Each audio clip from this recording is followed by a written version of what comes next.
Hi Brian, welcome to the channel. How are you doing today? Hello, I'm doing well. I just had a check-in meeting for my current game with Dread XP, so I'm right off the heels of showing everybody lots of different things. I actually have it up on the other monitor here, but I can't show any of that.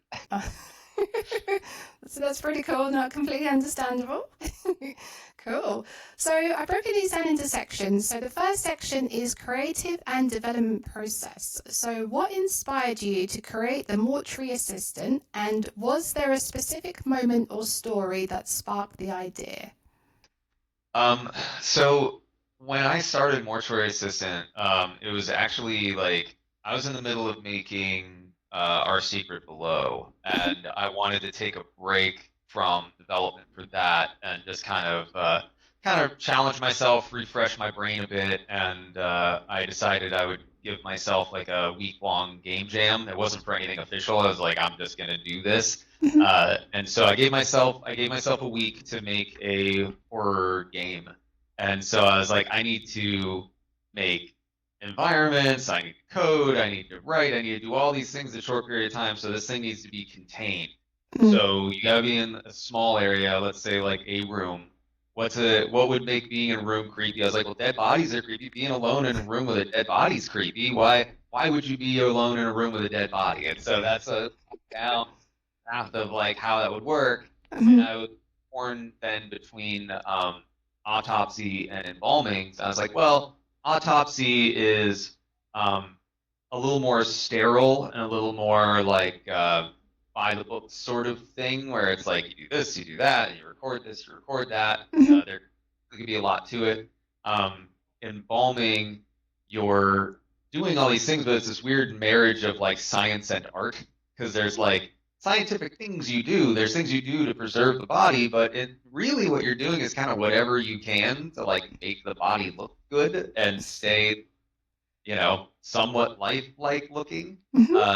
And so I thought, oh, that's a cool reason to be in there. And so I built a little area, dead body in there, and then I decided, I'm gonna do you collect some of the instruments for doing the embalming process, and I'll have some random scare events happen. And so what it ended up being was like you're just in a room, you get a text on the screen from Raymond saying, hey, I need you to come in. You show up in the hallway, walk into the room, and you collect like it's like 5 items. And while you go to the room, there's a very baby version of the haunt system where it was like a random trigger might show up, and if you walk through that trigger, a thing might happen, right? And so you had like I had like 10 things that could happen, and so you would walk in those and stuff would go off, and then when you collected everything, you went to click on the neck, the body woke up, and that's when lights go off, all this demonic stuff shows up on the walls, you hear the thumping, open the door, dead bodies down the hall, banging its head against the wall, and then it does this like Jackson breakdown kind of thing.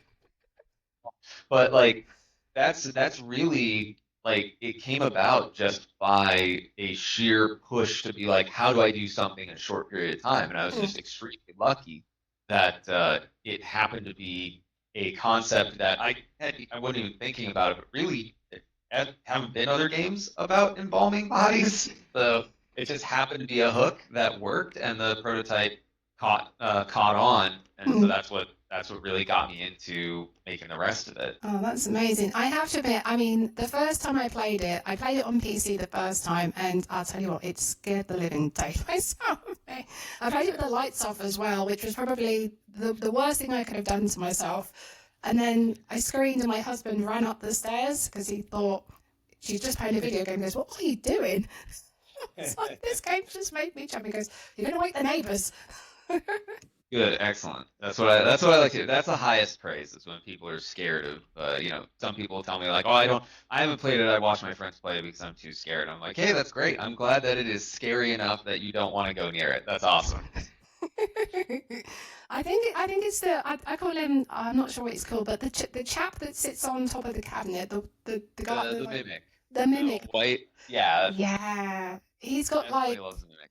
like the weirdest like grin. Like I turned around when I was playing the game. I was like, Yeah. the hell did I just see?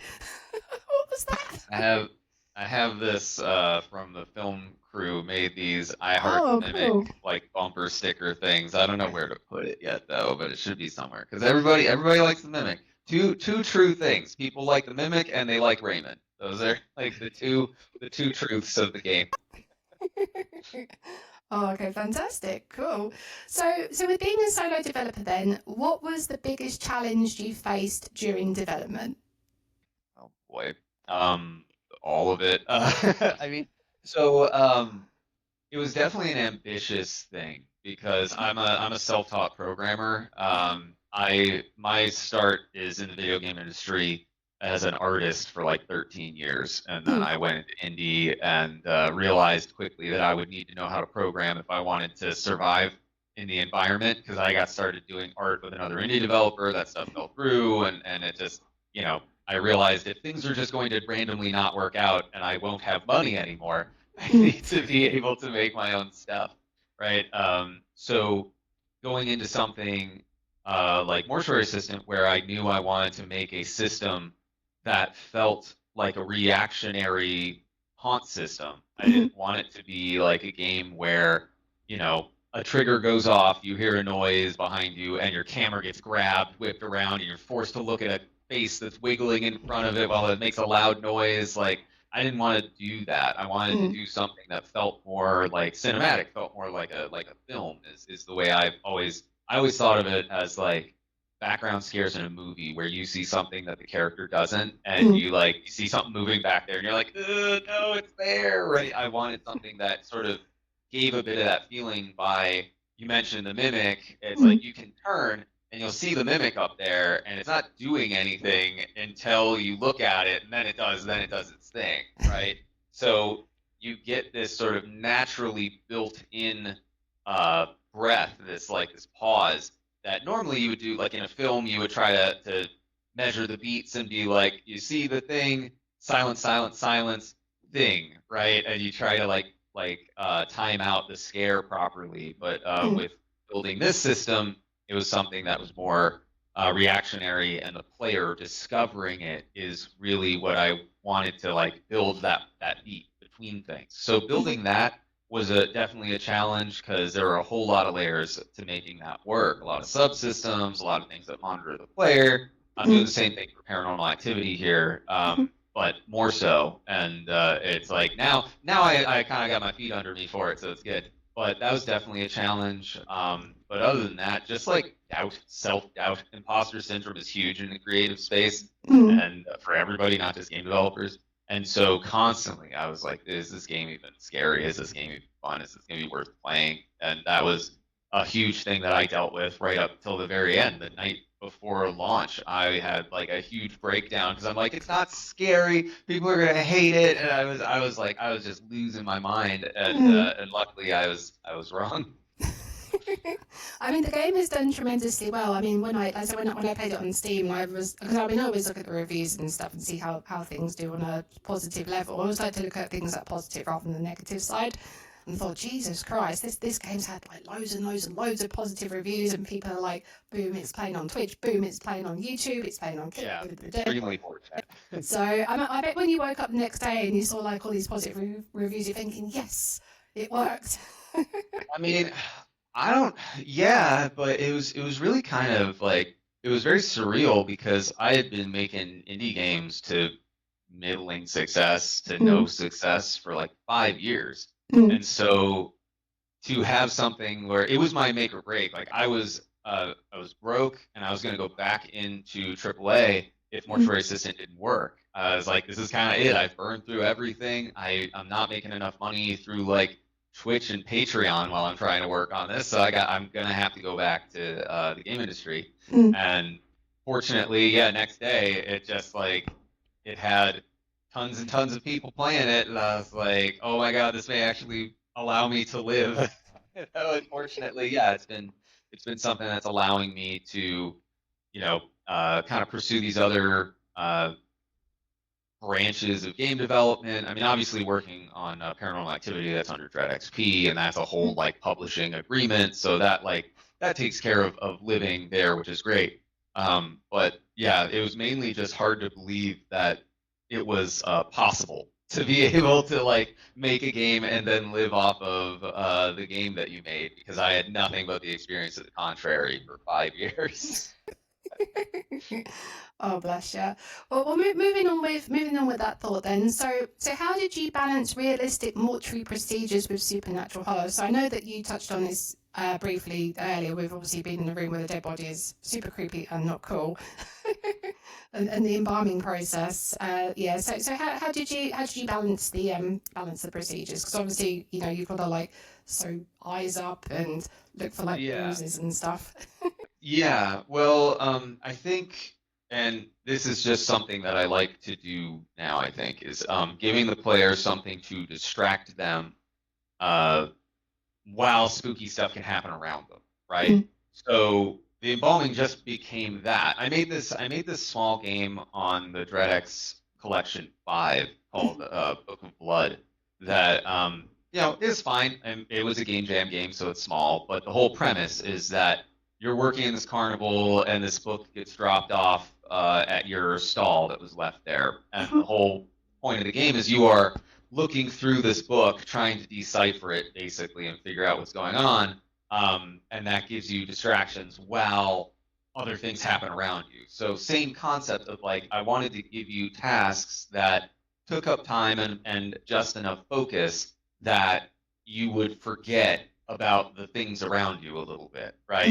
Mm. And that would give the opportunity for stuff to happen. So then when you had to stop a task and go do something else or fill something, collect another tool or something like that, then you were moving around the mortuary again. You had to use the letting strips to find the sigils. That's another thing that gets you up and moving around. But that's the balance of that, is using those pieces of the embalming process as a distraction. What's interesting about that to me is that it's sort of this it's like a macabre thing, sort of this, like, you are doing these tasks of like you're embalming this body, and you sort of become numb to that aspect as a gamer, right? You play that, you get used to like putting the things in the eyes and doing the like doing all the different like aspiration things like that, and all of that. You get used to doing that process, and it just becomes a thing. And so I think part of that is like, it's interesting to me how you can slowly kind of get the understanding of how embalming a body can just become a mindless task, a job like any other job, and it becomes a distraction for the spooky things happen around you. So I mean, that's how it ultimately ended up being this balancing act, was actually using the embalming process and getting the player to adopt that process as just a job. And so all the other stuff would hopefully catch you off guard, you know? That's pretty cool. I have to admit, I mean, when I did my first body, that sounds I just said that in the game. That there's that guy who's like 70, but when I examined him on the table, I was like, wow, damn, he does not look 70. He looks about 40 or something like that. And then I saw somebody else playing it, and they were like operating on a clown. And I'm thinking, oh my god. Yeah, there's a collection of different bodies. I do have seasonal events in the Okay. game, so if those are checked on in the menu and you log on or you play in like October, then you get October stuff. You get Halloween decorations. There's a Nosferatu looking body. There's a clown body. If you do it during the holidays, you get holiday decorations and Santa Claus to embalm. So and Valentine's Day, you get Valentine's Day decorations, and the mimic has little Cupid wings. Oh. So it's like there's just these little things that happen, but yeah, the bodies are all randomized at the beginning of your ship, so it'll choose them, throw them out. The markings on them are randomized, the names are randomized, the ages are randomized within a range, which is how you get someone that's 70 that maybe looks younger. But maybe I got the range wrong on that one to go that high, but either way, that's how all of those different aspects come about, and how some people have bodies that others hadn't seen before and stuff like that. Oh, cool. I'll definitely have to check that out the next time I play, because I haven't played for a little while because I've been doing a bunch of other stuff, but I'm definitely going to look back on and have a look at those. So that's pretty cool. Okay, cool. So moving on to the next one. So the game has a strong psychological horror vibe. So how did you approach designing those scares? So like, for example, like I think I was walking down the hallway and something just grabbed me and I was like, oh, Jesus Christ, you know, or like the door was like slamming and there's the woman, Rebecca, and I'm thinking, Yeah, she just called me a swear word. right. So some of those are just things that I've thought of and thought they would be, because once you build the environment and you have the pieces, like the way, and I'm in this phase with paranormal right now too, is like you're kind of taking all these things you're making and you're building like a Lego set, and then once you have it, once you have all the pieces, you get sort of inspired on what sort of things you can do, right? So once I built the mortuary and I had some of those core pieces, then I started to have the ideas of like, oh, it'd be great if you were in here and down the hall you heard the things like slamming to grab your attention and go look at something, or like, I love hallways. Like I love a good hallway. So it's like I've got these hallways and I can have the woman in white standing at the end and then do weird things with the lights and all that. The stuff with like Rebecca's grandmother at the window, all of those things really lean into Rebecca as a character. So I realized that if I wanted to have any like story driven stuff and really have something that players could kind of connect with more so than just I'm embalming in a haunted house kind of thing, I knew I needed to lean into who the embalmer is, like who the main character is. And so that was when I had come up with the overall story and the parallels of drug abuse and stuff like that. And then I had important characters in her life and I could start to use those. And so her grandmother gets used, her mother gets used, her father gets used. And it's like those moments are much more driven by the character's past. They're the exact things that Raymond mentions later, that demons use the worst things about you against you so that you feel disarmed. And so that's why she's being shown all these things from her drug addiction and from her past with her mother and her father dying and stuff like that. Those obviously sort of, they, in the same way that building the mortuary and all this other stuff brings that about, that helps inspire as well. Because I'm like, okay, well, I've got her father who died this way. So I know I want to create sequences that work around that, right? And that's how you get the one where she's walking in the cave and has the rock and beats her father's head, right? That's a mirror of her guilt that she feels for him dying, and he died by falling and smashing his head on a rock. So that's sort of one of those things where it's like that, just coming up with those Lego pieces builds a framework to inspire the scares that come with them. Okay, yeah, I have to admit, the bit where her dad just sort of fell onto the rock and next thing and just like plopped himself in the water, I was thinking, that just happened. So it was so randomized as well. I just wasn't expecting it. I was like, oh, wow. So it did make me think a little bit.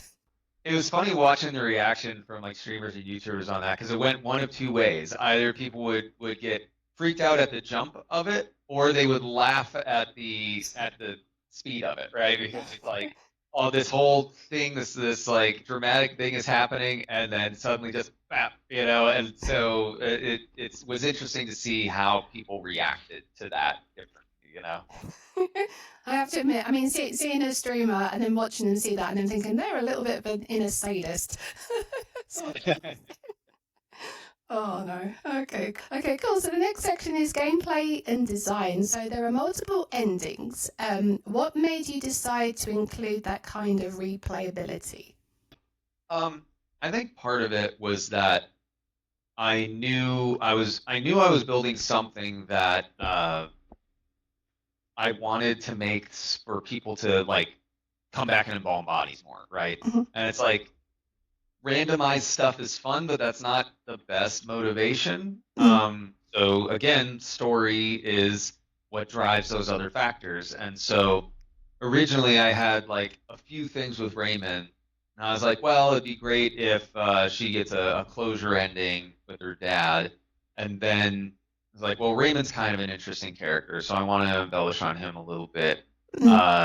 And then as I was writing the scripts for the endings, I was like, wow, Raymond's really like pretty gray area with all this stuff, and there's moments that of Raymond's past that sort of bleeds into Rebecca's hallucinations, where she gets a little bit of a sign of like, oh, Raymond's done this stuff before, and then she ends up getting to the basement, find Valerie, and all those other things sort of raise these weird questions, and now suddenly the embalming that you've been doing and trying to deal with bodies and stuff turns into a story about how you're using some woman's blood to lock a demon to a body so that you can survive another day, and you question whether that is an appropriate sacrifice, right? And Raymond's justification is that's not Valerie anymore, and like, so there's not even a person in there, and all that, which sort of gets implied that there is with ending 6, the most recent one, where we see Raymond's mother in the sub basement hole thing that he dug out. So all of those, like, I think really give a lot more to the per session experience, right? Like, you're going in to embalm bodies and see spooky things and get scared and all that, but having those endings and that extra story drives you to want to like come back and do it again, right? You're like, oh well, where I may either, maybe you're the type that's easily scared and you're like, I don't want to do that again, or you're someone who's like, I went through that, I don't need to play that again. Both of those types of players can then be like, well, I would like to get this ending and know about this character or something, or I saw my favorite content creator get this ending, I would like to get that ending myself and see it firsthand, right? And so I think it's also just become sort of expected nowadays that like there are multiple endings to a game, because I think people like the idea of I played through it and I got something different than somebody else, or I know how to get this ending and I experienced it when this other person didn't, and when my friend hasn't gotten it yet, and it's something they can talk about. And I think those aspects are just why people like video games in general. So I think it's become standard to want to include multiple endings also. I think it's also good as well, because I know I've seen a lot of players get what they call, is it like a platinum trophy? So obviously, like you just mentioned, they play through all the scenarios. They're like, yes, I got all the endings and I platinumed it. And then they turn to their friends like, now you've got to do it. And they're like, you what? Yeah. Well, that's that achievement stuff, right? Achievement hunters, and yeah, if you're PlayStation and the platinum trophy, things like that, that like they're just for all the different types of players out there. I'd say it's in the same vein, right? Of doing multiple endings, just on a smaller scale. Of like, I want to make sure I've uncovered every corner of this game. I want to leave no stone unturned with understanding and playing this game, right? And I think all of those things, like every player is driven similarly, but to different ends, right? They want to experience this game, but they want to just experience it to say they experienced it, or they want to get all the endings, or they want to get every single thing the game has to offer because they're a completionist and they want to be able to boast that they know everything about this game. Maybe there are lore junkies out there that have read everything on the Night Shift database and know way more about demonology and the Mortuary Assistant universe than other people, right? Everybody's got a different motivation, but I think the ends are kind of the same. Yeah, no, that is pretty interesting. I mean, I would love to platinum the game. Because I'm a parent, so it's hard for me to get home. Yeah. Okay, cool. So, were there any scrapped mechanics or ideas that didn't make it into the final version? Oh my goodness, yes. So I like the way I've done pretty much all of my games is I'll have like things I think of, and then I'll kind of pare back, and I try not to go so far as to make a bunch of throwaway work, but there are definitely things where I'm like, oh, this would be a cool thing, this would be a cool thing, and then before I know it, I'm like, oh, there's like 20 things here, we can't do this, so it's too much, right? But for like Mortuary Assistant, it was originally going to be a game about identifying the way that bodies died, and it was much more detective-y, where it was going to be like, you would get the bag of like the body's like personal belongings, their clothes and whatever else they had on them when they died, and stuff like that. And you would use that to try and deduce which body might be the one that would be possessed, because they've got some weird like things happening in like their belongings, and you could use the computer to like search these people and see if you could find any stories related to them and stuff like that. But it got so far away from like the embalming, and it got really far away from like it just became so convoluted where it's like it's an interesting idea, but it's a different game. And it's like another game inside of another game, right? And Yeah. so it was like, well, which thing do I want to focus on? It's like, well, I think it should be. This is when I decided to lean into Rebecca's story because it's like I knew I hadn't bought, and I wanted there to be more. I was like, well, I could just if I could just add more through character development and story as opposed to mechanics that could be compelling, but at the same time you're then just dealing with too much, and it'd be too much in general, right? Mm. So that was scrapped early on, but then I had this mechanic for like you would drink Valerie's blood. It was like a potion. It was like a potion mechanic where you mixed parts, reagent, and holy water basically, and depending upon the mixture, you would get more or less of an effect that made it easier for you to find sigils.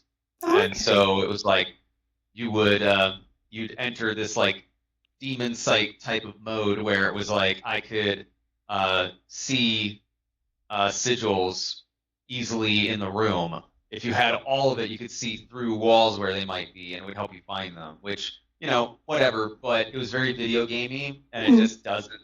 Again, it would take you out of the experience, so Yeah. you just wouldn't be as immersed, right? Mhm. And so there's if you look at the mark cabinet in the embalming room, there's this extra little door on the bottom that used to open. That used to be where that whole mechanic was, and then I ditched it and was like, nah, and that's good. And now it just closed. It's just a door there.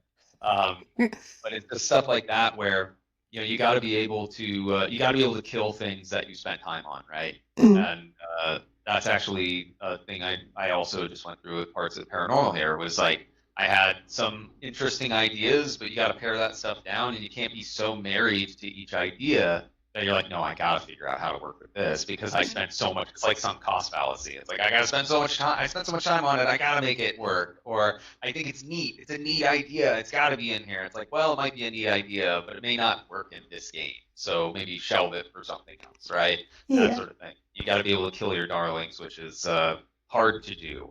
You know. I think it's nice as well because obviously when you say that you sort of looked into like Rebecca's like past and things like that, and I think it works out quite well as a gamer because I always like to sympathise or empathise with the characters because it makes you feel more for them. So like for example, like with Until Dawn, you've got people that you like and people that you don't like. So you want the people that you don't like to kind of peg it. But obviously because Rebecca's so likable and things, and when I was playing her throughout the game, I didn't know that she went through all that, so it made me kind of empathize what she'd been through and try to understand kind of thing, which was quite nice. Yeah. So yeah. Cool.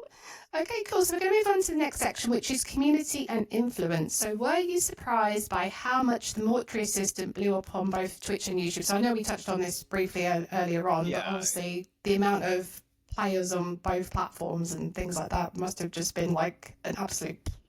Yeah, 100%. I'm still surprised that people play it, right? Like it's I can accept and understand that people like this game, and that's awesome. It is very hard for me to accept that internally still. Like I'm and no matter what, it could be it blows up and gets another gets like 10 million downloads and everybody tells me they're loving it, and I'd still be like, you sure though? Like, are you sure? Like, are you all lying to me? Or all of you lying to me at the same time? Kind of thing, right?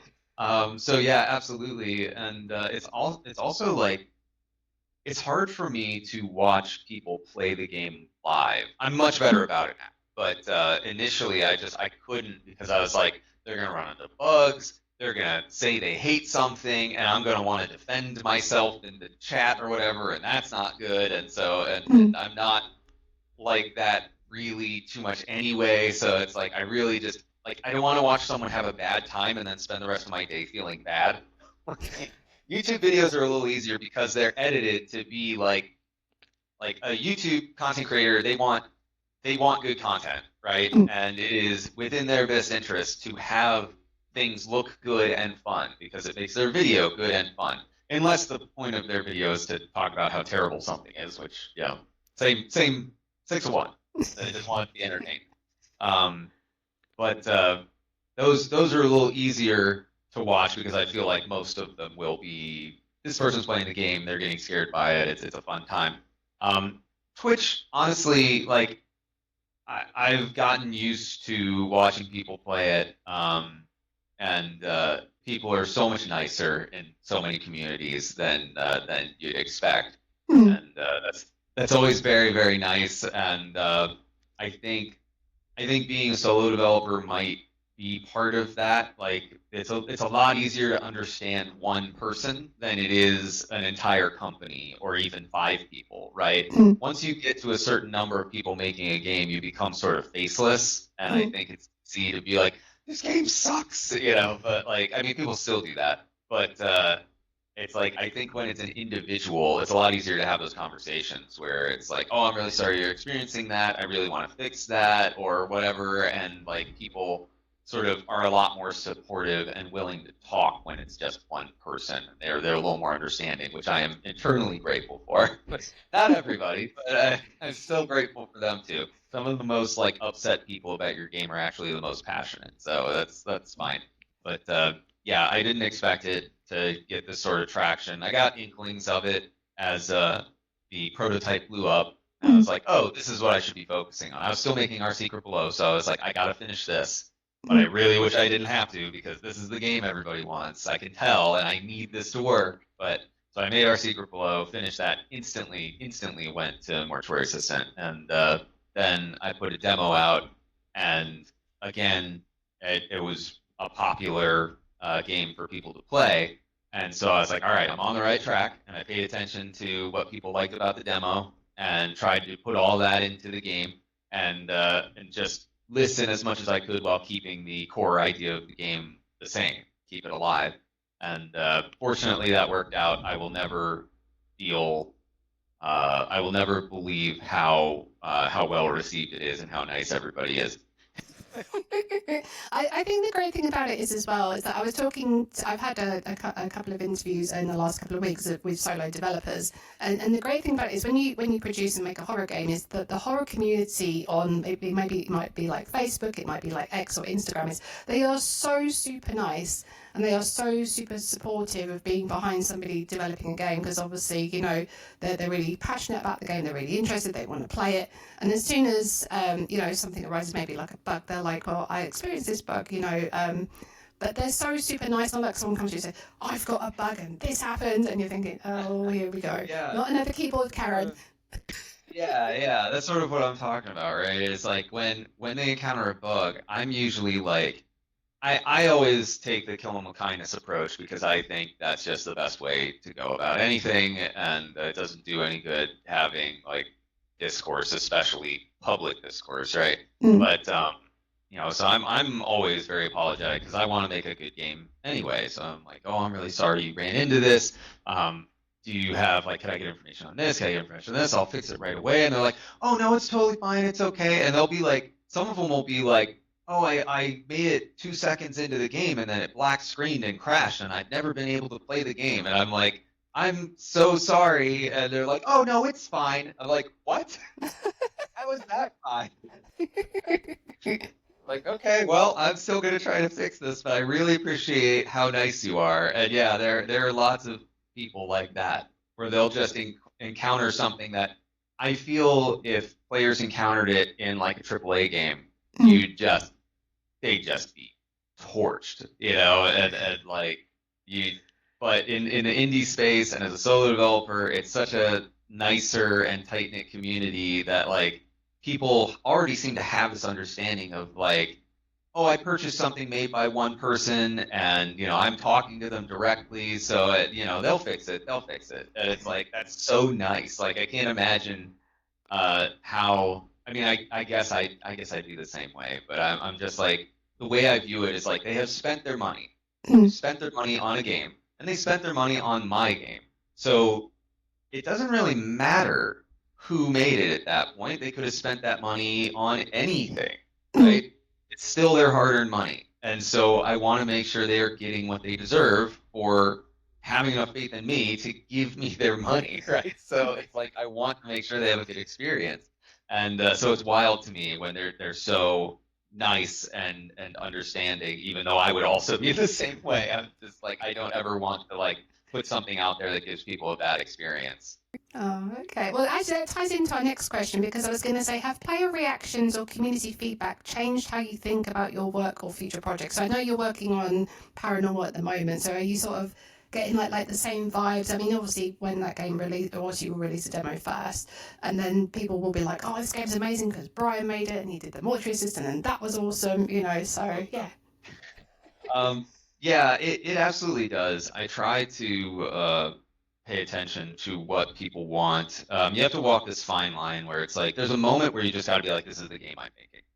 And you have to look at it as any other art where you're like, I'm going to put this out there and people are going to like it or not. There's going to be somebody that loves it. There's going to be somebody that hates it.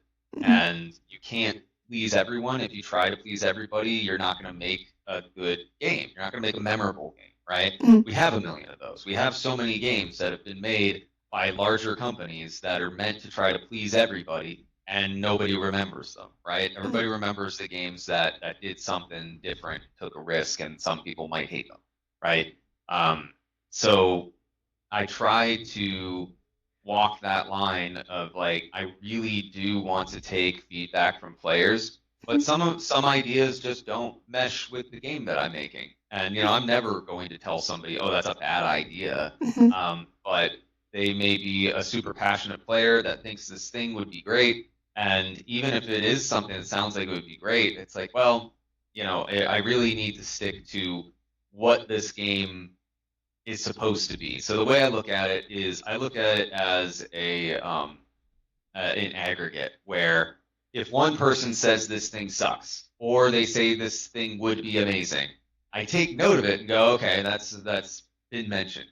If more people say the same thing, and it's like, all right, maybe there's something to that. If a bunch of people say it, and it's like, this is a thing that should be addressed, right? And that's kind of how I approach all feedback when I put a demo out there. People will talk about what they like, what they don't like, and then you can see what people agree with and disagree with. And so you can walk that line of altering your concept and your idea to make those people happy, but not abandon what your game is, right? And I think that's the difficult line to kind of stay balanced on. But it's what I try to do. So yeah, I try to take what the community says very seriously at all times, but it always has to be through that filter. Otherwise, I'm just going to be stressed out all the time and trying to please everyone. And like, anytime somebody's mad, I gotta adjust or something. It's like I can't do that.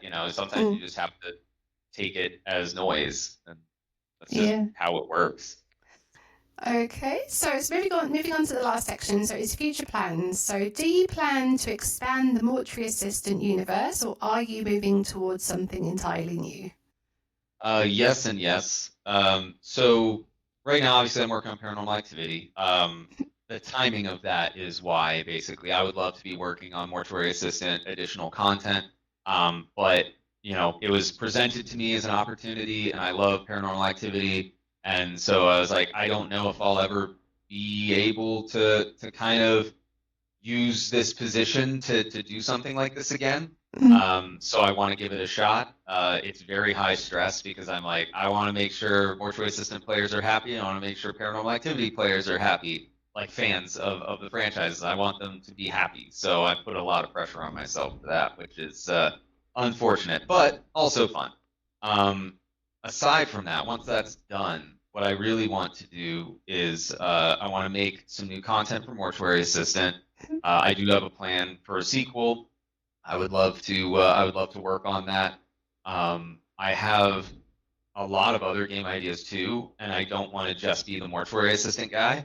So what'll probably happen is I would work on new Mortuary Assistant content, and in tandem make small things here and there. Mhm. And I just want to take the same approach that I did for Mortuary Assistant, where I just make small stuff and see what really resonates with people, right? Mhm. That way, I'm not just making things to try to please people so I can maybe make a hit game. Instead, I make my ideas and find out which one of my ideas resonates with people, and then I can work on one of my ideas, right? And that's really what I want to do.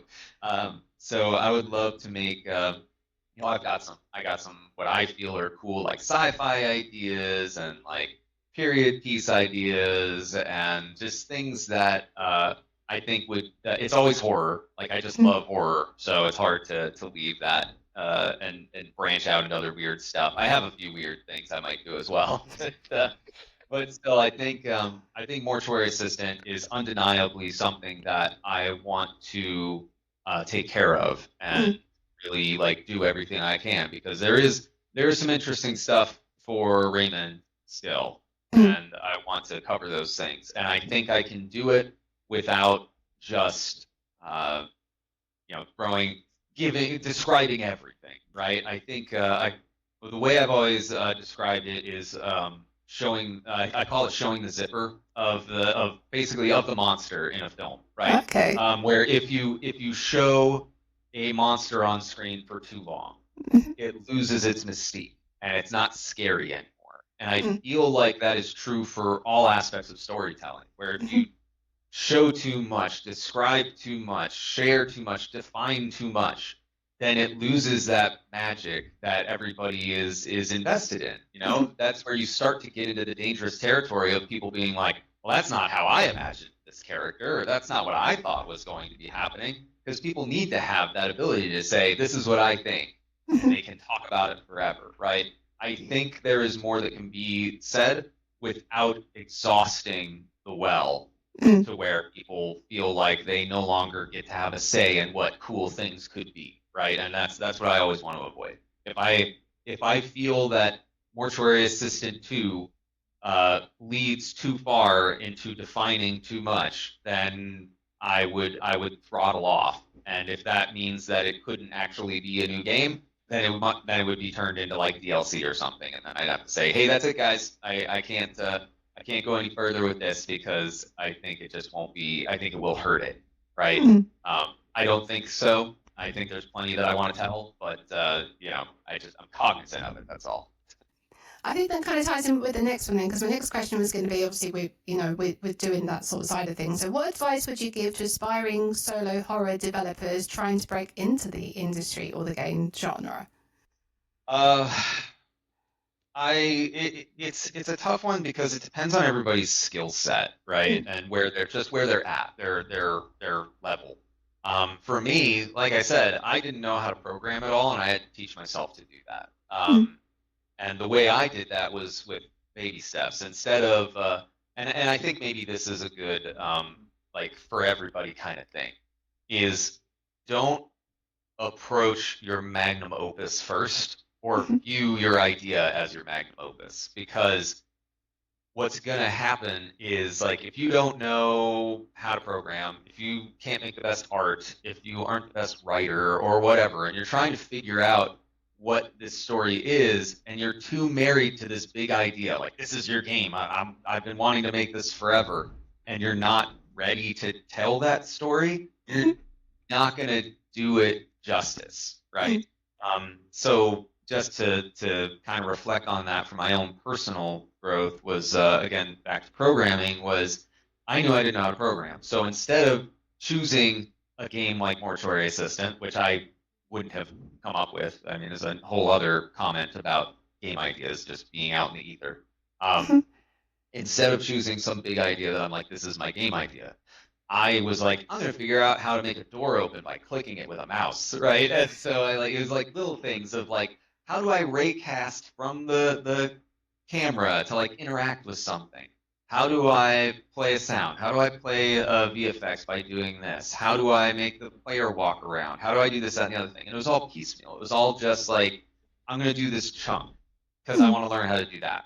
And I kind of, in my mind, made a list of like, what are the things you do in a game? Well, you interact with stuff, you walk around, you items, you do this, you do that. So I would, in a vacuum, make each of those things and figure out how to do those things until I got to the point where I was like, oh, I think I know enough of these things to try and make a game with it. And that's when I made the subject, which isn't a fantastic game. It's certainly a game that exists, but it is still a point of pride for me because it is the combination of things I was never able to do before, and baby stepped it to that point where I could actually build a video game. And there's a video game that is out there, people play it, which was not something I was able to do just a handful of months prior to that. So I would say, like, take your ideas and break them down into manageable things that can help you get towards the goal, right? Because the other thing is, if you try to take a big game idea and tackle the whole thing, it becomes this massive mountain, and you end up not knowing where to start.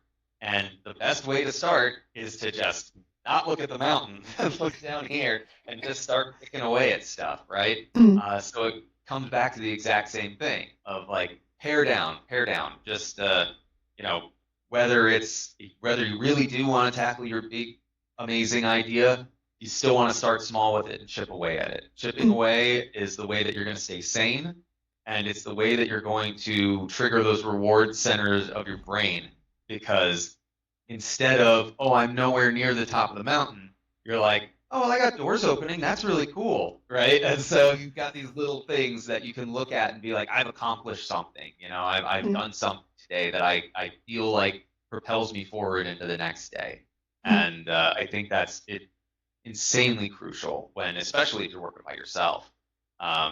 You need those little wins to keep you going. And I know this is a long response, but as far as the genre, people get scared in different ways, and different people view different things as horror, right? I happen to be in the mindset that, like, if it belongs next to horror on the shelf of, like, movie rentals or books, it's like it really doesn't belong anywhere else, right? I have what I have lovingly called the hocus pocus argument, which is the movie Hocus Pocus. Is that a horror movie? Well, no, not really. But where else would it belong, right? You could say fantasy, you could say whatever, right? But it is a horror-themed film, basically. It's based on Halloween, witches, magic, all that stuff, right? And it has those elements. So I see horror as a much larger, like, weird inclusive space, right? Where it's like, Edward Scissorhands, sure, come on in here. All these, like, Invader Zim, sure, come on in here. Even though it's, like, silly, it's still, I go, where else would it exist other than in the horror community space, right? And that's kind of how I see it. So it's like, if you have a funky idea that's just fun but wouldn't belong in any other space than horror, just make that. Horror fans will like it. They get it. Just like I said, just as you will see tons of horror fans with Invader Zim hats and backpacks and stuff, it's because they like that shit. So, sorry, I don't know. Sorry if that... Swearing's absolutely fine. It's okay. Okay.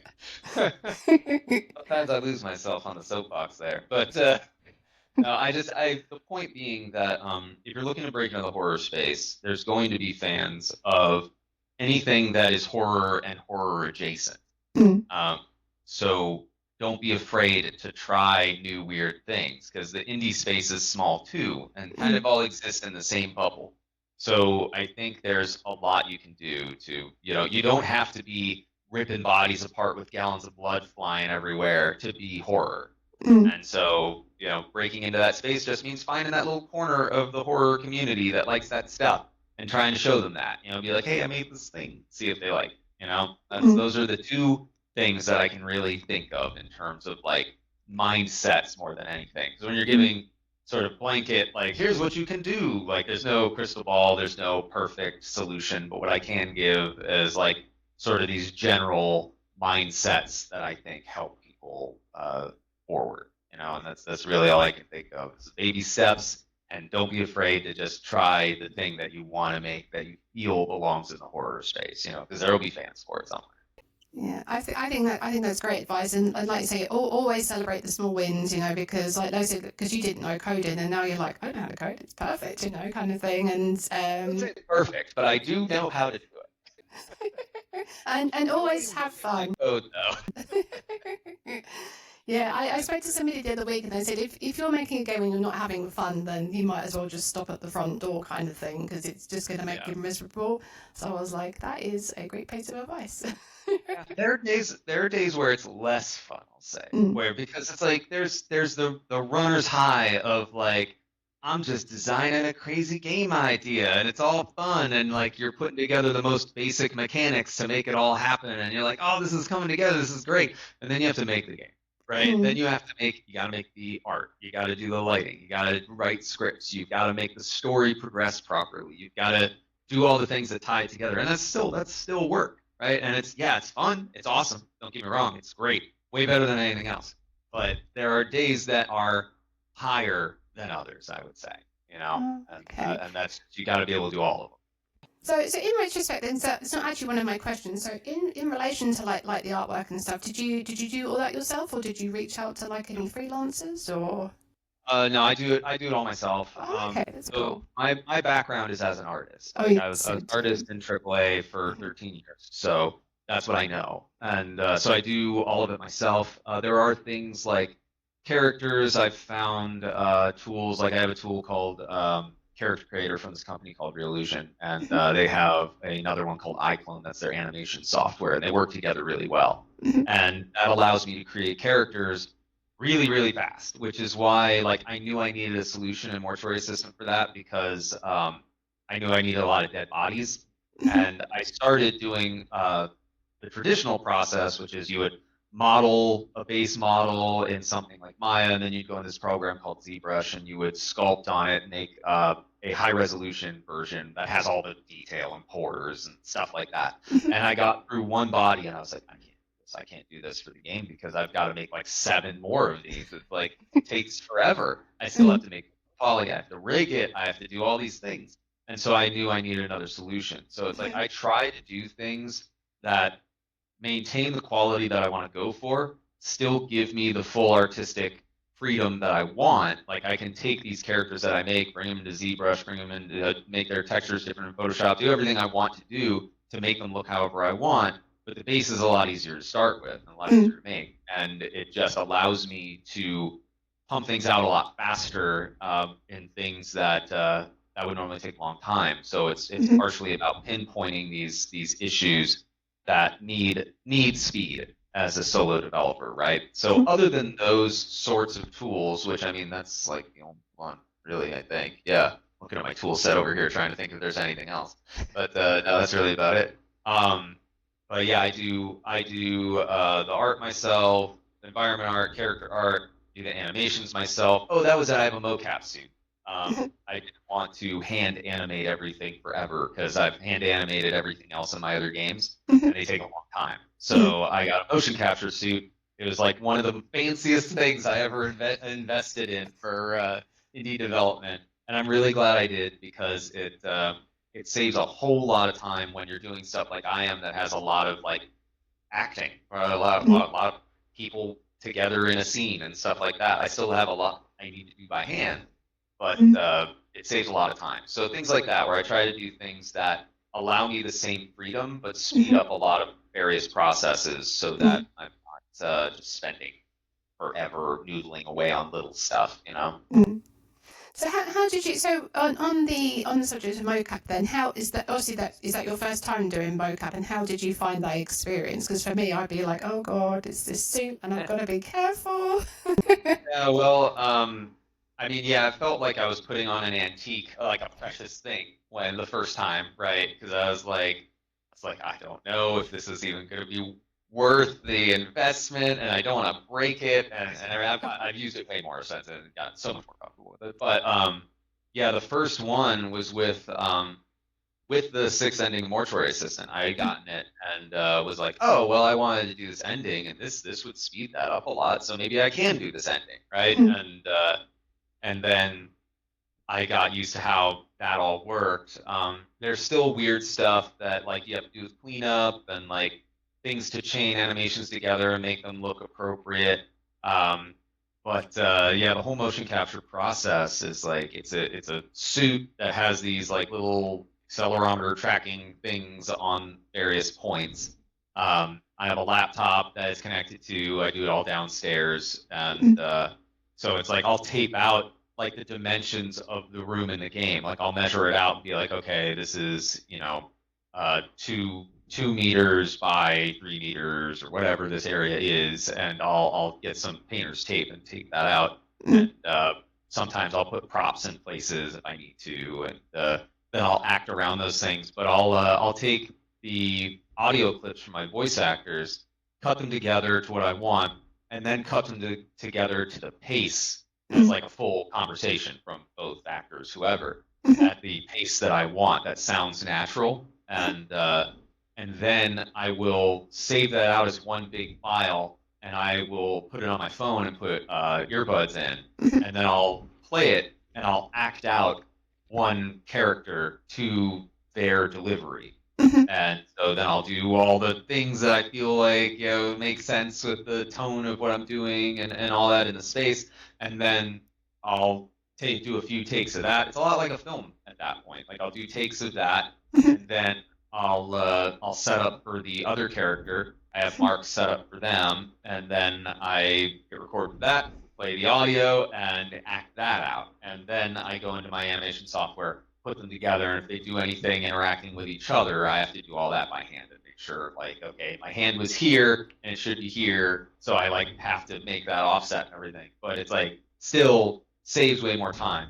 But it is like having done the film thing now for the movie, I can see the similarities very heavily, because it's like okay, I'm going to do this scene that consists of these shots, and I need to mark out where the actors, me, are going to be, and then shoot that, record that, and get it all done so I can edit it all together and bring it in and do the other half of it. But it's definitely a interesting process that it is like I need to set aside time. I'm like, okay, I gotta do mocap today, so I gotta edit all this stuff. I gotta get the suit out. I gotta make sure everything's working, and then I gotta put the thing on, and like it's a process for all of that. So I'm like, I gotta make sure I've got everything figured out that I need when I do mocap, because I don't want to be jumping in and out of it because it takes so long to do all of it. It's definitely like a day. Whereas if I did it a little here, a little there, I'd be doing all of that and I'd barely get any work done. I have to set up. I have to choose mocap days. Yeah.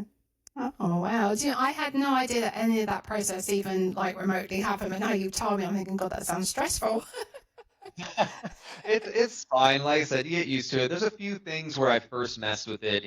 There's a scene in Mortuary Assistant where Rebecca is getting her heroin kit and sits down in the kitchen of that junky apartment, and the woman in white like rises up and crawls out of the tub, and that's me in the mocap suit for the first time. That's the first thing I ever recorded. That's me with a bench that I have outside the door here on its side, where I like climbed over that bench and did the whole thing, so that like that's her climbing out of the tub, right? So it's interesting when you know that and you look at the game again, you look at these endings and you go, oh, that's Brian's writing, that's Brian acting that out.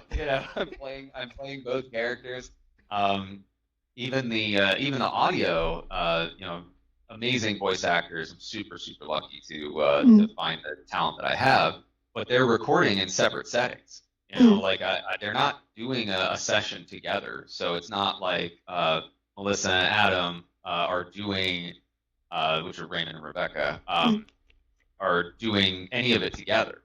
We've got Melissa doing her takes and Adam doing his takes, and then I take those, and out of they'll say a line like 4 times, and I'll be like, this is the best delivery, or this delivery and the other half of this delivery sound really good together, and that sounds right against this delivery from Melissa here. And so now that sound, and I space them just right. So now that sounds like a natural conversation, right?